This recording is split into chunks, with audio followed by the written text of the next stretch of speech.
ஆனால் இந்த அறிக்கையில் எந்த ஒரு இடத்திலும் தமிழ் மக்கள் மீதுதான் இந்த இனப்படுகொலை நடைபெற்றது, தமிழ் மக்கள் மீதுதான் இந்த யுத்தம் புரியப்பட்டது, இந்த யுத்தத்தால் பாதிக்கப்பட்டவர்கள் தமிழர்கள்தான் என்ற சொல்பதங்கள் இந்த இடத்திலும் குறிப்பிடப்படவில்லை. இறுதி யுத்தம் என்பது 2009ஆம் ஆண்டு 2008 2009 கிட்டத்தட்ட 1,46,000க்கும் மேற்பட்டவர்கள் காணாமல் போயும் கொல்லப்பட்டார்கள் என்பதை ஆதாரபூர்வமாக மன்னாருடைய ஆயர் அவர்கள் நல்லிணக்க ஆணைக்குழுவுக்கு முன்னால் ஆவணமாக சமர்ப்பித்திருந்தார். இறுதி யுத்த காலத்திலே 70,000 பேர் தான்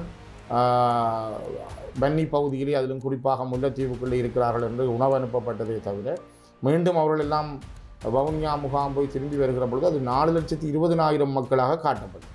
அப்படி என்றால் இந்த 4,20,000 மக்கள் இங்கே இருந்த பொழுது 70,000 பேருக்குத்தான் உணவு என்றால் மிகுதி உணவில்லாமலே அவர்கள் கொல்லப்பட்டார்கள். இது மிகப்பெரிய ஒரு நேரடியாகவே உலகம் பார்க்கின்ற ஒரு இனப்படுகொலை. முத்தியங்கட்டில் ஒரு இளைஞர் அடித்து கொல்லப்பட்டது, இராணுவத்தால் அடித்து கொல்லப்பட்டது, கடற்படையினரால் இளைஞர்கள் தாக்கப்படுவது, தொடர்ந்தும் போலீசாருடைய அராஜகத்தன்மைகள்.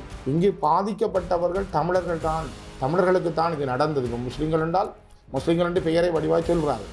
ஆனால் தமிழர்களுக்கு நடந்தது என்பதை சொல்லாமல் இது ஒரு உள்நாட்டு கலவரம் அல்லது ஒரு உள்நாட்டு யுத்தம், ஏதோ உள்நாட்டுகளை ஒரு இனங்களுக்கு இடையிலான கலவரம் போல இது ஒரு கலவரமாக காண்பிக்க பார்க்கிறார். யார் பாதிக்கப்பட்டவர்? நான் அடி வாங்கினவன் நான், அழிந்தவன் நான். அறிக்கைகள் நடவடிக்கைகளில் செம்மணியினுடைய விடயங்களும் சொல்லப்படும். ஏற்கனவே இந்த அறிக்கையில் கூட ஒரு இடத்தில் செம்மணியினுடைய வரிகள் பேசப்பட்டிருக்கிறது. ஆனால் குறிப்பாக அவர் செம்மணிக்கு வந்தார், பார்வையிட்டார் என்பது சொல்லப்பட்டிருக்கிறது. இருந்தாலும் கூட இன்னும் அந்த செம்மணி பற்றிய சரியான முடிவுகள் எட்டப்படவில்லை. நேற்று கூட வைத்தியர் பிரணவன் செல்லையா நீதிமன்றத்தில் சொல்லியிருக்கிறார், இன்னும் ஒரு கிட்டத்தட்ட 8 வாரங்கள் தேவை, முழுமையாக ஆய்வு செய்ய வேண்டும் என்று நீதிமன்றம் அதற்குரிய கட்டளையை வழங்கியும் இருக்கிறது. நான் திரும்ப அதுதான் சொல்கிறேன், இந்த அறிக்கை திருப்தியானது அல்ல, ஆனால் அறிக்கையை நாங்கள் நிராகரிக்கவில்லை. வணக்கம். இன்றைய தினம் தமிழரசு கட்சியினுடைய பாராளுமன்ற உறுப்பினர் சிவஞானம் ஸ்ரீதரன் அவர்களுடன் ஐநா வெளியிட்டுள்ள அறிக்கை தொடர்பில் தான் பல விடயங்களை பேச இருக்கின்றோம். வணக்கம். வணக்கம். யுத்தம் முடிவடைந்த பின்னரும் தொடர்ச்சியாக நீங்கள் பாராளுமன்ற உறுப்பினராக இருந்து கொண்டிருக்கின்றீர்கள். இந்த ஒரு நிலைப்பாட்டில் இந்த ஐநா அறிக்கை தொடர்பில் நீங்கள் எதிர்பார்ப்பது என்ன? நீங்கள் என்ன கருதுகின்றீர்கள்? ஐக்கிய நாடுகள் மனித உரிமைகள் ஆணையத்தினுடைய 60வது அமர்வின் காலகட்டத்தில் ஒரு புதிய இலங்கைக்கு எதிரான பிரேரணை ஒன்றை கொண்டு வருவதற்கான முன் அறிவித்தல் ஒன்று, அட்வான்ஸ் காப்பி வெளியிடப்பட்டிருக்கிறது. இது ஒரு இறுதியான வரைவல்ல. இது இலங்கைக்கு அனுப்பப்பட்டிருப்பது ஏனைய அங்கத்துவ நாடுகளுக்கு அனுப்பப்பட்டிருக்கிற ஒரு அட்வான்ஸ் காப்பியாக இருக்கிறது. இது ஒரு அன்டிவைடட்டாக இருக்கும். இதில் இனிமேல் கூட்டுறது குறைக்கிற விஷயங்கள் கூடுதலாக நடைபெறும். ஆனால் அந்த அறிக்கையினுடைய பிரதிகளை படித்து பார்த்ததில் கூடுதலாக 1,05,000க்கும் மேற்பட்ட தகவல்கள் தங்களுக்கு கிடைத்திருக்கிறது, முறைப்பாடுகள் கிடைத்திருக்கிறது. அந்த முறைப்பாடுகளில் இந்த கடந்த 4 ஆண்டுகளில் தங்களுக்கு கிட்டத்தட்ட 34,000 வரையான முறைப்பாடுகள் கிடைத்திருப்பதாகவும், அதிலே தாங்கள் ஒரு குறிப்பிட்ட அளவு ஒரு 70,000 வரைக்கானதை கடந்த காலங்களில் கவனத்தில் எடுத்து விசாரணைக்கு உட்படுத்தி இருக்கிறதாகவும், மிகுதி இன்னும் விசாரணைக்கு உட்படுத்தப்படவில்லை என்ற அடிப்படையில் தான் அவருடைய அறிக்கைகள் சொல்லுகின்றன. ஆனால் இந்த அறிக்கையில் எந்த ஒரு இடத்திலும் தமிழ் மக்கள் மீதுதான் இந்த இனப்படுகொலை நடைபெற்றது, தமிழ் மக்கள் மீதுதான் இந்த யுத்தம் புரியப்பட்டது, இந்த யுத்தத்தால் பாதிக்கப்பட்டவர்கள் தமிழர்கள்தான் என்ற சொல்பதங்கள் இந்த இடத்திலும் குறிப்பிடப்படவில்லை. இது இன்னும் நிறைய தாண்டி போக வேண்டிய, அடுத்த ஒரு கட்டத்துக்கு போக வேண்டிய ஒரு நிலைமையைத்தான் நாங்கள் நேரடியாக பார்க்கிறோம். குறிப்பாக முஸ்லீம் மக்களுடைய ஜனாசா எரித்தல் தொடர்பிலே மிகவும் விளக்கமாக கூறப்படுகிறது. முஸ்லீம்கள் இளம் குழந்தைகளுடைய திருமணங்கள் தொடர்பிலே, சிறுமிகளுடைய திருமணம் தொடர்பிலே ஐநா மனித உரிமைகள் ஆணையம் வரை அந்த அறிக்கையிலே பேசப்படுகிறது. அதனை விட இலங்கையிலே நடைபெற்ற சின்ன விடயங்கள் தொடர்பிலே பேசப்படுகிறது. ஆனால் இங்கு தொடர்ச்சியாக ஒரு கட்டமைக்கப்பட்ட இன அழிப்புக்குள் தமிழர்கள் இருக்கிறார்கள். அவர்கள் தொடர்ந்தும் வன ஜீவராசிகள், வனவள திணைக்களம், தொல்பொருள் திணைக்களத்தினால் விகாரைகள் அமைத்தல், அந்த இடங்களை அபகரித்தல், தமிழ் மக்களுக்கு எதிரான பிரச்சனைகள் தொடர்பிலே பேசப்படவில்லை.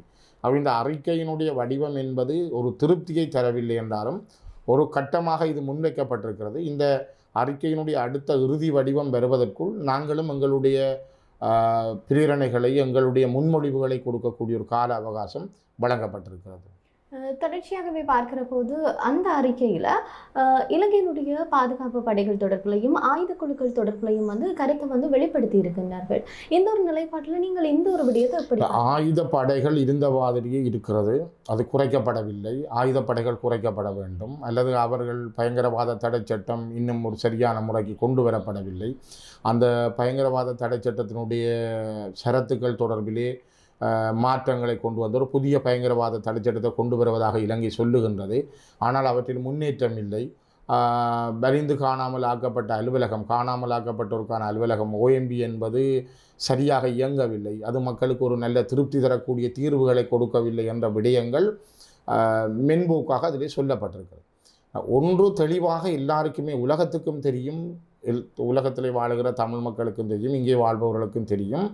இறுதி யுத்தம் என்பது 2009ஆம் ஆண்டு 2008 2009 கிட்டத்தட்ட 1,46,000க்கும் மேற்பட்டவர்கள் காணாமல் போயும் கொல்லப்பட்டார்கள் என்பதை ஆதாரபூர்வமாக மன்னாருடைய ஆயர் அவர்கள் நல்லிணக்க ஆணைக்குழுவுக்கு முன்னால் ஆவணமாக சமர்ப்பித்திருந்தார். இதனை விட ரெட்னர் தலைமையிலே வருகை தந்த ஜஸ்மின் சூக்கா, ரெட்னர் போன்றவர்களுடைய தலைமையிலே இலங்கைக்கு வருகை தந்த குழுவும் கிட்டத்தட்ட 70,000 பேர் காணாமல் போய் கொல்லப்பட்டிருப்பதற்கான சாத்தியக்கூறுகள் இருப்பதாக தெரிவித்திருந்தது. அதிலும் 40,000 பேர் பற்றி அவர்கள் மிக கவலையும் தெரிவித்திருந்தார்கள். அதற்கு பின்னர் நடந்த விசாரணைகள் சூழ்நிலைகள் கூட இலங்கையிலே ஒரு மிகப்பெரிய அளவிலான மனித பேரவலம், தமிழர்களுக்கான மிகப்பெரிய போர்க்குற்றங்கள், மனித குலத்துக்கு எதிரான குற்றங்கள் நடந்திருக்கிறது என்பதை சொல்லுகிறார். இப்போ குறிப்பாக இறுதி யுத்த காலத்திலே 70,000 பேர் தான் வன்னி பகுதியிலே, அதிலும் குறிப்பாக முல்லைத்தீவுக்குள்ளே இருக்கிறார்கள் என்று உணவு அனுப்பப்பட்டதே தவிர மீண்டும் அவர்கள் எல்லாம் வவுனியா முகாம் போய் திரும்பி வருகிற பொழுது அது 4,20,000 மக்களாக காட்டப்பட்டது. அப்படி என்றால் அந்த 4,20,000 மக்கள் இங்கே இருந்த பொழுது 70,000 பேருக்குத்தான் உணவு என்றால் மிகுதி உணவில்லாமலே அவர்கள் கொல்லப்பட்டார்கள். இது மிகப்பெரிய ஒரு நேரடியாகவே உலகம் பார்க்கின்ற ஒரு இனப்படுகொலை. ஆகவே இந்த இனப்படுகொலை என்பதை நாங்கள் அந்த 2011ஆம் ஆண்டில் இருந்து பாராளுமன்றத்திலும் சரி வெளியிலும் நாங்கள் இதை மிக தெளிவாகவே சொல்லி வருகிறோம். இப்பொழுதும் கூட உலகம் முழுவதற்கும் தெரியும். இருந்தும் கூட அவர்கள் ஒரு சின்ன சின்ன விஷயங்களுக்குள் திசை திருப்புகின்ற விடயங்களை நாங்கள் பார்க்கிறோம். குறிப்பாக இராணுவ முகாம்களை அகற்றவில்லை என்பது உண்மையானது. ஆனால் அங்கு நடக்கின்ற தொடர்ச்சியான அண்மையிலே முத்தியங்கட்டில் ஒரு இளைஞர் அடித்து கொல்லப்பட்டது, இராணுவத்தால் அடித்து கொல்லப்பட்டது, கடற்படையினரால் இளைஞர்கள் தாக்கப்படுவது, தொடர்ந்தும் போலீசாருடைய அராஜகத்தன்மைகள், வேற்று மொழி பேசுகின்ற படைகள் குவிக்கப்பட்டு வடக்கு கிழக்கிலே தமிழருடைய நிலங்கள் இப்பொழுதும் அபகரிக்கப்பட்டு படைகளுடைய கட்டுப்பாட்டிலே அது தமிழ் மக்களுக்கு எதிரான செயல்பாடுகளாக முன்னெடுக்கப்படுகின்றன.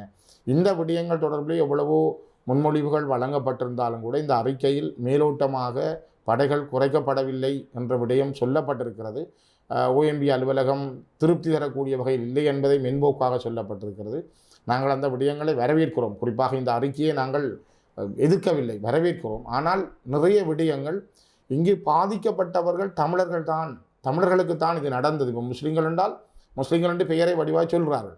ஆனால் தமிழர்களுக்கு நடந்தது என்பதை சொல்லாமல் இது ஒரு உள்நாட்டு கலவரம் அல்லது ஒரு உள்நாட்டு யுத்தம், ஏதோ உள்நாட்டுகளை ஒரு இனங்களுக்கு இடையிலான கலவரம் போல இது ஒரு கலவரமாக காண்பிக்க பார்க்கிறார்கள்.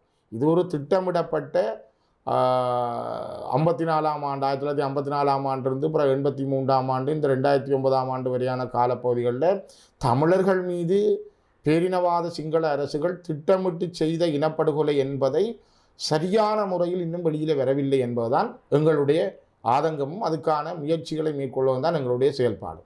தொடர்ச்சியாக இந்த ஒரு விடயங்களை நீங்கள் அவதானித்துக் கொண்டிருப்பீர்கள். அதாவது ஐநா விவகாரம் எவ்வாறாக சென்று கொண்டிருக்கிறது என்பது தொடர்பில். அப்படி இருக்கிற போது கடந்த காலங்களில் இருந்த முறைக்கும் தற்போது இருக்கக்கூடிய இந்த ஐநாவுடைய செயற்பாடுகள் ஏதாவது முன்னேற்றகரமான தமிழர் பிரச்சனை சார்ந்து முன்னேற்றகரமான ஏதாவது ஒரு விடயம்? 2011ஆம் ஆண்டிலிருந்து அந்த காலங்கள் முடிகிற பொழுது அறிக்கைகளை முன்வைத்து கொண்டு வருகிறார்கள். குறிப்பாக 2015ஆம் ஆண்டில் ஒரு அளவாக உள்நாட்டு விசாரணைக்கான பிரேரணை முன்வைக்கப்பட்டு அப்பொழுது இலங்கையினுடைய அயலுறவுத்துறை அமைச்சராக இருந்த மங்கள சமரவீர அவர்கள் ஐக்கிய நாடுகள் மனித உரிமை ஆணையத்திலே சொல்லியிருந்தார், நாங்கள் வெளிநாட்டு நீதிபதிகள், வெளிநாட்டு சட்ட ஆலோசகர்கள், தொழில்நுட்ப உத்தியோகத்தர்களை நாங்கள் பெற்று இதனை ஒரு சர்வதேச கண்காணிப்போடு இந்த விசாரணையை நாங்கள் மேற்கொள்வதற்கு தயாராக இருக்கிறோம், ஏற்றுக்கொள்கிறோம் என்று இவர்கள் சொன்னார்கள். ஆனால் இப்பொழுது இருக்கிற இந்த அரசாங்கம் வந்து பொறுப்படுத்த உடனேயே அவர்கள் கடந்த 2024ஆம் ஆண்டு செப்டம்பர் மாத அமர்வுகளுக்காக இருந்த 3 பேர் தான் கேபினெட்டில் இருந்தார்கள். அமைச்சரவையில் ஜனாதிபதி அனுரகுமார சாநாயக்க, கருணி, விஜித கேரத், இந்த 3 பேருமே ஒரு கேபினெட் அமைச்சாக கூடி அவர்கள் கேபினெட்டிலே தீர்மானம் எடுத்து கொடுத்தார்கள். நாங்கள் முழுமையாக அதனை எதிர்க்கிறோம். இப்பொழுதும் கூட அவர்களை எதிர்த்து கொண்டு தான் இருக்கிறார்கள். ஆகவே ஒரு இலங்கையிலே ஒரு இனத்துக்கு எதிராக நடந்த மனித குலத்துக்கு எதிரான குற்றங்கள், போர்க்குற்றங்கள், இன அழிப்பென்ற விடயங்களில் ஐக்கிய நாடுகள் மனித உரிமைகள் ஆணையத்தினால் அதை ஒரு சரியான பாதையிலே கொண்டு செல்லக்கூடிய நிலவரம் இன்னும் தெளிவாக தென்படவில்லை. இதனை ஒரு அடுத்த கட்டத்துக்கு நகர்த்த வேண்டும்.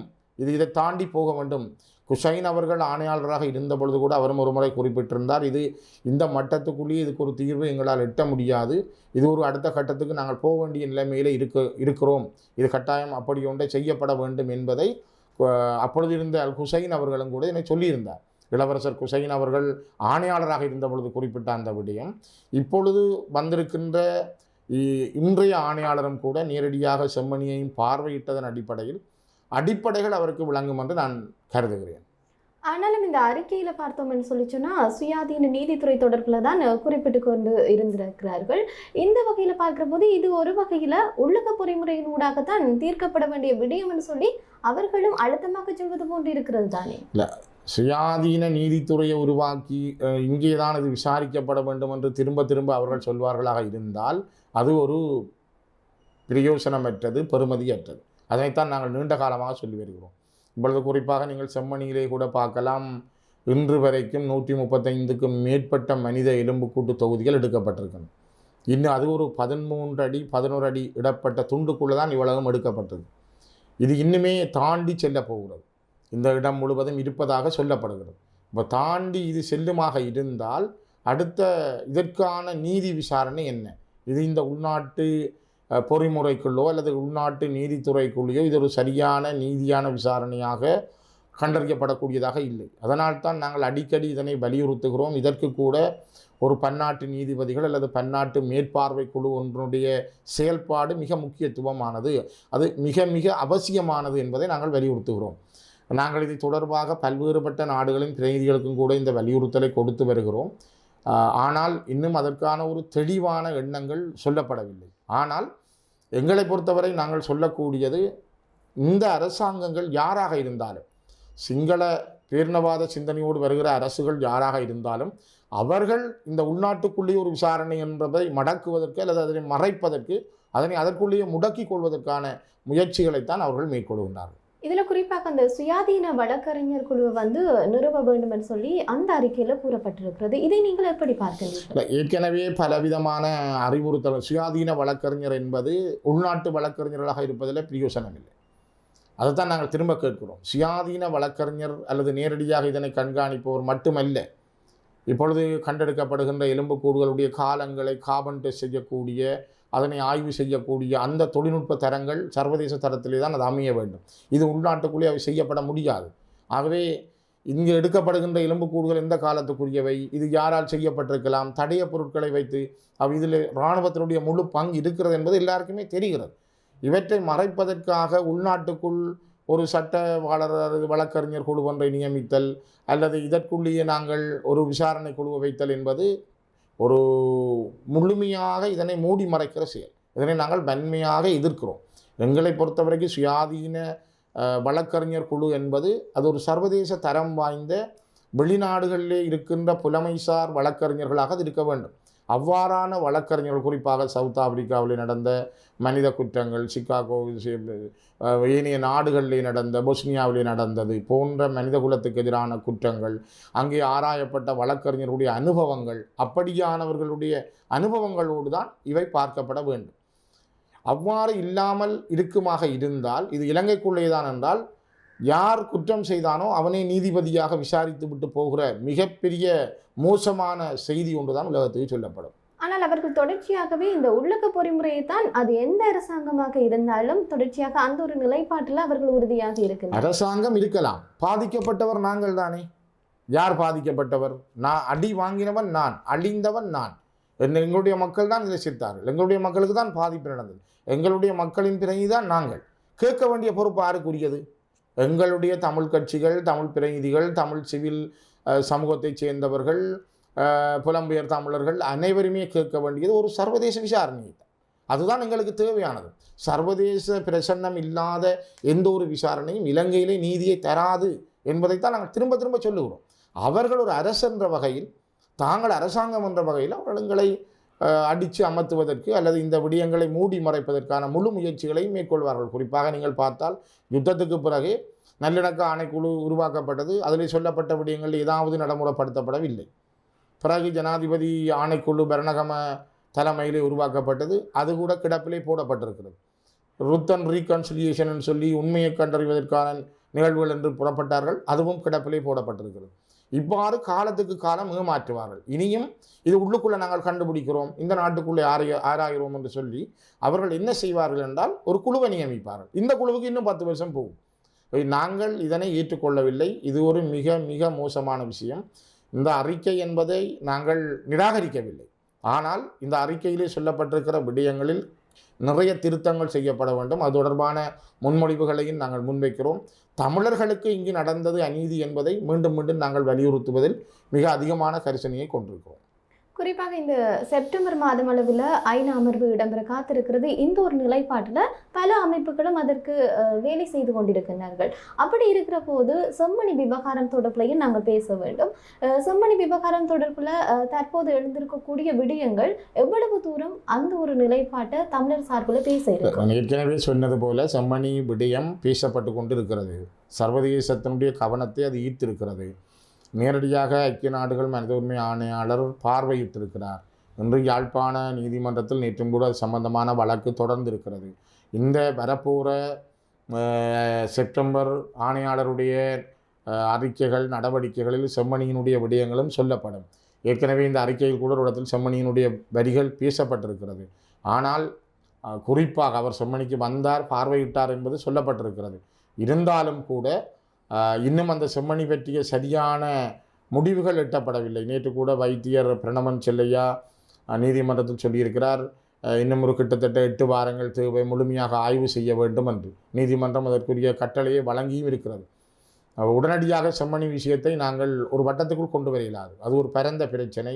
600லிருந்து 800 வரையானவர்களுடைய உடல் எலும்புக்கூடுகள் அங்கே இருப்பதாகத்தான் பரவலாக பேசப்படுகிறது. அந்த வகையில் இந்த விடயம் தொடர்பில் அதிகமான கரிசனை கொள்ளப்படும். தொடர்ச்சியாகவே அந்த அறிக்கை தொடர்பாக பேசுகிற போது காணாமல் ஆக்கப்பட்டவர்கள் தொடர்பான விடயம் பேசப்பட்டிருக்கிறது. ஆனாலும் அவர்களை கண்டுபிடிப்பதற்கானதோ இல்லாட்டி வேறு விதமான விடயங்களுக்காகவோ எந்த ஒரு விடயமும் அந்த அறிக்கையில் சொல்லப்படவில்லை. இதை பற்றி நீங்கள் என்ன நினைக்கிறீங்க? நான் திரும்ப அதுதான் சொல்கிறேன். இந்த அறிக்கை திருப்தியானது அல்ல. ஆனால் அறிக்கையை நாங்கள் நிராகரிக்கவில்லை. அறிக்கையிலே நாங்கள் அதைத்தான் சொல்லுவோம். அறிக்கை ஒரு கண் துடைப்பாக இருக்கிறது. இதில் இன்னும் நிறைய விஷயங்கள் சேர்க்கப்பட வேண்டும். வலிந்து காணாமல் ஆக்கப்பட்ட OMB அலுவலகம் சரியான திருப்தியை அந்த மக்களுக்கு கொடுக்கவில்லை என்று சொல்லுகிறார்களே தவிர, அப்போ இன்னும் எவ்வளோ காலம் 2015ஆம் ஆண்டில் OMB உருவாக்குவதற்கான தளத்தை உருவாக்கி கொடுத்தது ஐக்கிய நாடுகள் மனித உரிமைகள் ஆணையம். இன்றைக்கு 10 ஆண்டுகள் கடந்து போகிறது. இந்த செப்டம்பர் வந்தால் 10 ஆண்டுகள். அது இந்த 10 ஆண்டுகளில் முன்னேற்றம் நடைபெறவில்லை என்பதை மென்போக்காக சொல்லுகிறார்கள். ஆனால் அதுக்கான நடவடிக்கை என்ன? அதனால் தான் நாங்கள் கேட்குறோம், இது அடுத்த ஸ்டெப்புக்கு போவோம், இப்படியே இருக்க இயலாது, தீர்வு வராது என்பது. இதனை அடுத்த கட்டத்திற்கு கொண்டு போக வேண்டும் என்று சொல்லி சொன்னால் தமிழர் சார்பில் நாங்கள் செய்ய வேண்டியது என்ன? நிறைய நாங்கள் எல்லா அமைப்புகளூடாகவும் இங்கு நடக்கின்ற தொடர்ந்தும் நடைபெறுகின்ற விடயங்கள், கடந்த காலங்கள் நடந்த ஆதாரங்கள் ஐக்கிய நாடுகள் மனித உரிமை ஆணையத்துக்கு நாங்கள் அனுப்பிக்கொண்டே இருக்க வேண்டும். அதை அமைப்புகள், சிவில் அமைப்புகள், தனிநபர்கள் கூட அதனை அனுப்பி கொண்டே இருக்கலாம். அந்த விசாரணை மிக முக்கியமாக தொடர்ந்து நடைபெற்று கொண்டே தான் இருக்கும். அதான் அவர் சொல்லியிருக்கிறார். ஆணையாளர் தன்னுடைய அறிக்கையிலே அந்த அட்வான்ஸ் காப்பியிலே சொல்லியிருக்கிறார்கள், இந்த கடந்த 4 ஆண்டுகளில் 34,000 முறைப்பாடுகளை தாங்கள் பெற்றிருப்பதாக. அது தொடர்பாக தாங்கள் இன்னும் விசாரிக்கவில்லை. இந்த விசாரணைகள் தொடர்ந்து நடைபெற வேண்டுமென்றால் நாங்களும் தொடர்ந்து எங்களுடைய மக்கள் தொடர்பான இன்று அன்றாடம் நடைபெறுகின்ற இப்போ தொல்பொருள் திணைக்களத்தாலேயோ அல்லது வனவள திணைக்களம், வனஜீவராசிகள் திணைக்களம், ஏனைய படைகளால் நடைபெறுகின்ற விடயங்கள் தொடர்பிலும் மனித உரிமை மீறல்கள் விடயங்கள் தொடர்பிலும் தொடர்ச்சியாக நாங்கள் எங்களுடைய முறைப்பாடுகளை செய்து கொண்டிருக்க வேண்டும் எல்லாரும். அது அந்த முறைப்பாடு என்பது ICCயோ அல்லது ICJக்கோ கொண்டு போகக்கூடிய அளவில் இன்னும் பல வேலைத்திட்டங்களை நாங்கள் செய்ய வேண்டும். அநேகமாக புலம்பெயர் நாடுகளில் இருக்கின்ற பல அமைப்புகளும் இதில் கணிசமாக வேலை செய்கிறார்கள். அங்கு இருக்கின்ற தங்களுடைய பலத்தை பயன்படுத்தி அந்தந்த நாடுகளில் இருக்கின்ற பாராளுமன்ற உறுப்பினர்கள் மற்றும் நாடுகளுக்கூட இந்த பேச்சுவார்த்தைகளில் அவர்கள் ஈடுபடுகின்றார்கள். அந்த வகையில் அதுவும் ஒரு மிக முக்கியமான காத்திரமான செயல்பாடாக இருக்கும் என்று நாங்கள் கருதுகிறோம். குறிப்பாக அதற்கான முன்முயற்சிகள் முழுவதையும் நாங்கள் எடுக்கின்றோம். நிச்சயமாக இவ்வாறாக செயற்படுகிற போது அது எதிர்காலத்தில் ஏதாவது ஒரு மாற்றங்களை வந்து ஏற்படுத்தக்கூடும். இதே நேரத்தில் 2009ஆம் ஆண்டு யுத்தத்தின் தொடர்பில், அதாவது மனித குலத்திற்கு எதிராக ஒரு மிகப்பெரிய ஒரு அவலம் ஏற்பட்டிருக்கிறது என்பதை அவர்கள் இங்கே வருகின்ற போதும் சரி, இல்லாட்டி சிலது அறிக்கைகளை வெளியிடுகிற போதும் அந்த ஒரு விடயம் சொல்லி இருக்கின்றார்கள். ஆனால் தமிழர்களுக்கு தொடர்ந்தும் நீதியை மறுத்து கொண்டிருக்கின்றார்கள். இதை பற்றி நீங்கள் என்ன நினைக்கிறீர்கள்? வெளிப்படையானது தானே. எப்போவுமே தமிழர்களுக்கு நீதி தர அவர்கள் தயாராக இல்லை. அதனால தான் நாங்கள் சர்வதேசத்தை கேட்குறோம். இலங்கைக்குள்ளே எப்போவும் நடக்காது. 1954ஆம் ஆண்டில் இருந்து இன்றைக்கு 2025ஆம் ஆண்டு வரையும் வார இந்த காலகட்டம் கிட்டத்தட்ட 75 ஆண்டுகளை 80 ஆண்டுகளை நெருங்குகிற பொழுது கூட இலங்கையில் இருக்கிற சிங்கள பேரினவாதம் என்பது தன்னுடைய பௌத்த மேலாதிக்க சிந்தனையோடு தான் இருக்கும். அவர்கள் அதை விட்டு வெளியில் வரமாட்டார். ஆகவே இது எங்களை பொறுத்தவரை எங்களோட மக்களுக்கு உள்நாட்டுக்குள்ளே எந்த தீர்வும் வராது. இதனால்தான் நாங்கள் சர்வதேச நீதி விசாரணை என்பதையும் சர்வதேச பிரசன்னம் என்பதையும் சர்வதேச நாடுகளுடைய பிரஜை என்பதையும் நாங்கள் மிக கடுமையாக வலியுறுத்துவோம். ஐநா அறிக்கை தொடர்பாக இவ்வாறாக பல விடயங்களை வந்து கலந்துரையாடலூடாக பார்த்திருக்கின்றோம். அதற்காக பாராளுமன்ற உறுப்பினர் சிவஞானம் ஸ்ரீதரன் அவர்களுக்கு மனமார்ந்த நன்றிகள். நன்றிகள், மிக்க நன்றிகள். மற்றும் ஒரு காணொலியில் சந்திக்கும் வரை தயாரிப்பாளர் சகிராஜுடன் விடைபெற்றுக் கொள்ளும் நான் ரோஷானி மனோரஞ்சன். நன்றி.